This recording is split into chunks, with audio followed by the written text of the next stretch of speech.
c'est quand même le Hamas qui décide. Moi, ça me frappe énormément, ça. C'est-à-dire que la façon dont ça a été décidé de faire un petit peu tous les jours, au lieu ils auraient pu les libérer tous d'un coup. On ne serait pas là.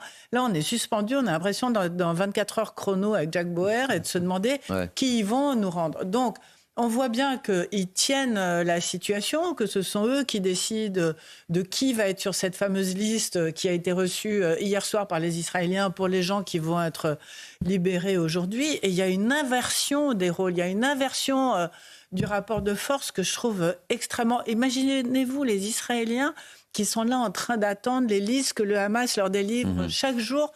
Ça doit être extrêmement angoissant, effectivement. Et du coup...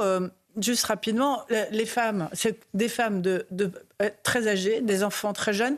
Alors c'est vrai aussi que les Palestiniens, c'est 1 pour 3. Un otage pour 3 combattants, pour 3 Palestiniens, pas combattants justement, pas condamnés à des crimes de sang, et aussi des femmes palestiniennes.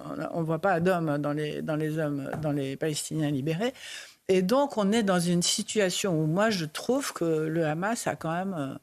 un petit peu le beau rôle. C'est-à-dire que leur but de guerre, qui était de reprendre la main sur la cause palestinienne, me paraît, dans la situation qu'on est en train de vivre aujourd'hui, malheureusement, très malheureusement, en partie réussi.